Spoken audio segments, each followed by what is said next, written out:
Happy Wednesday. Hey now, PSW staff clients, our friends joining us for advanced class. You know, this is we're in the big leagues now. We've put in our 2 years of coursework and stuff where we can bite off something a little bit, with a little more meat to it. I'm scared to death, but you don't need to know that. So yesterday we looked at Erik Satie and we talked about maybe one of the first modern composers. Mozart's not modern. Bach's not modern. Those are classical composers. 20th century is modern, but this is late 19th century. Erik Satie is born in 1866. I mean, civil war is going on in our country. Debussy and Ravel really take note of Erik Satie and kind of get him fame. But like I said, we're going to talk about the Gymnopédie number 1, and then we're going to look at a jazz pianist, born blind, had a very sensitive emotional touch to the keyboard. That was well said, huh? Because that was completely off the top of my head. I didn't read that sentence, but very sensitive touch.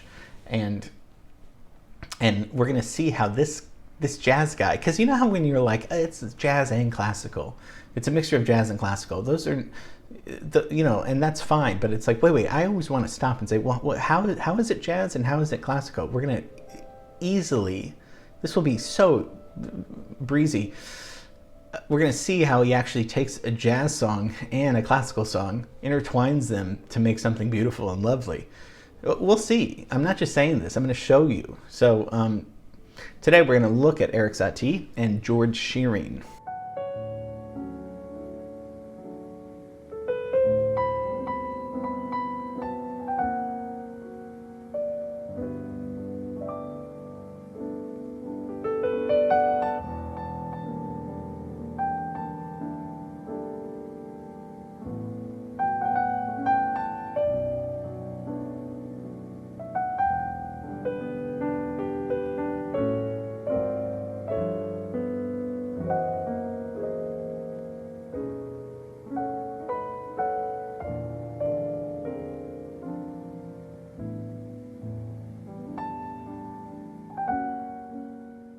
Sir George Shearing, he was knighted, British jazz pianist, wrote a lot of jazz standards.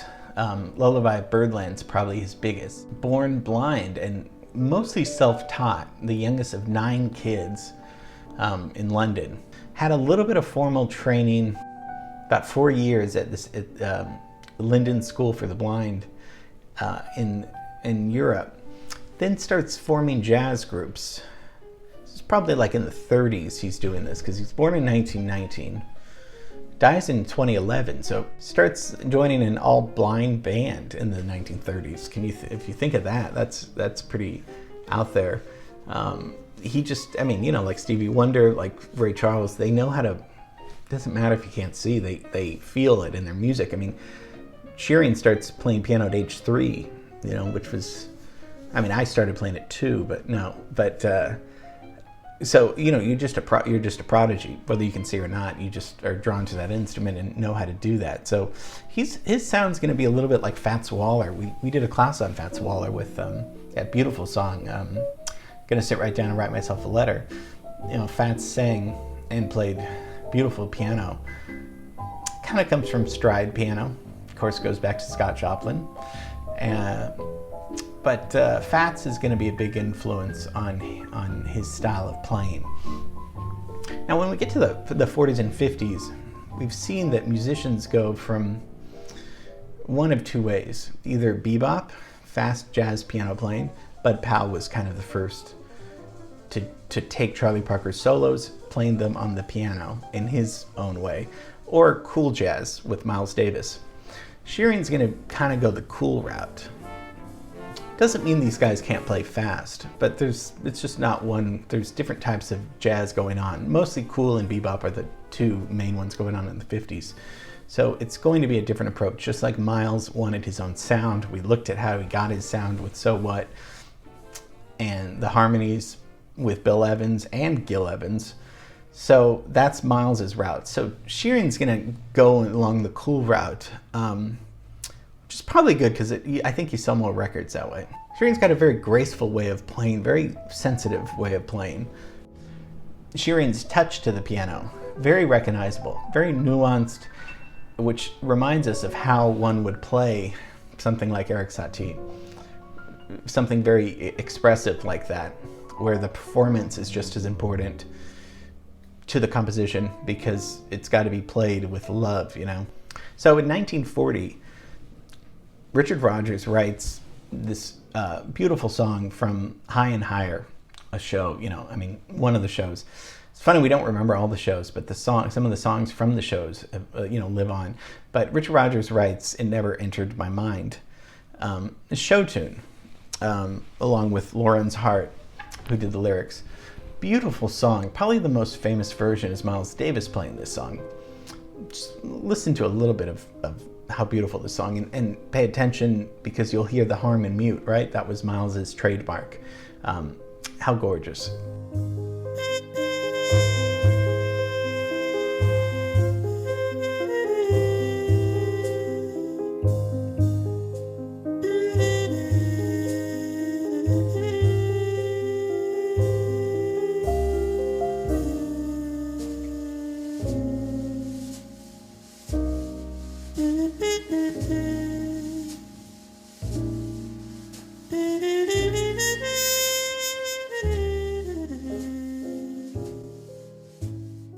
So Miles has taken this 1940 show tune, playing it, you know, recording it in the late 50s. Beautiful show tune. And you're probably like, well, didn't you talk about Erik Satie earlier? Okay, so what Shearing's going to do is he's going to take Erik Satie's piece, written in the 1880s, and about 100 years later, in 1985, he's going to take the jazz standard, "It Never Entered My Mind," and he's going to play both of those at the same time. How do you ask? And it does sound daring because it could sound like a mess. He's going to make it sound so seamless. So we're just going to let's just listen to George Shearing for a little bit playing Erik Satie and "It Never Entered My Mind" at the same time.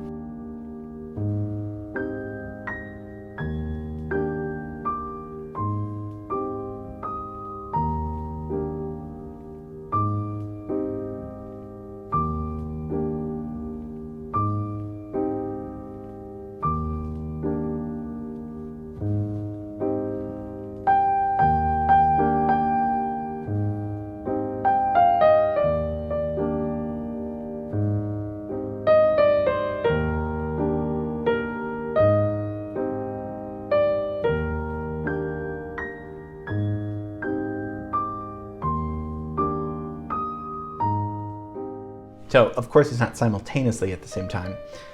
It gets a little more, later it does, but I mean, what are we talking about? We need visually, we need to look at, let's take a look at Erik Satie's piece. First two bars, just a vamp, two chords, G major 7, D major 7. Beautiful chords, right? We're only gonna take this about 8 bars. Just those two chords. He's gonna use that in the left hand as a vamp, meaning you just keep doing it until somebody tells you to do something else.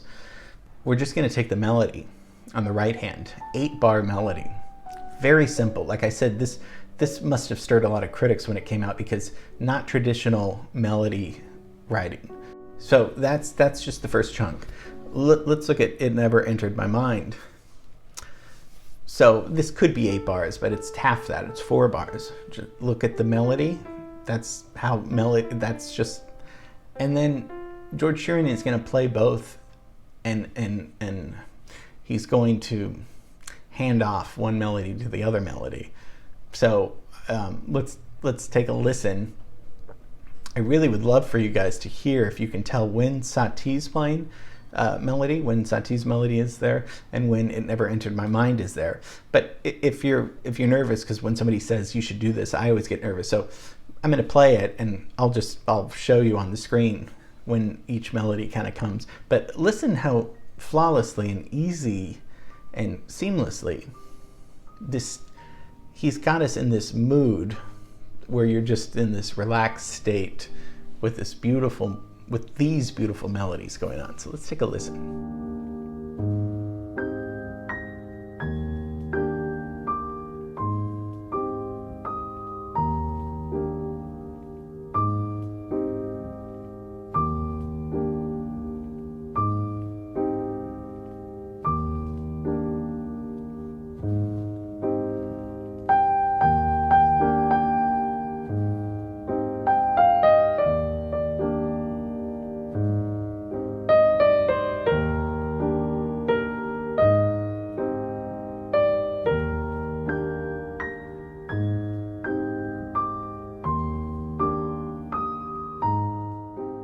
So that's George Shearing combining jazz and classical music into just beautiful music, where these labels don't really necessarily mean anything.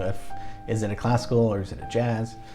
But he's taking a classical melody, modern classical melody, and taking a show tune from 1940 and making it so beautiful. We've talked about borrowing styles, we talked a little bit about postmodernism. This could be postmodernism, but let's not get too fancy. But it just ends up being very great, beautiful music. So I hope you enjoyed George Shearing's It Never Entered My Mind. It took two songs completely not related, but very related. This goes back to the whole thing that music is all connected and related, and this is just another example. Today's class is just, how is it related?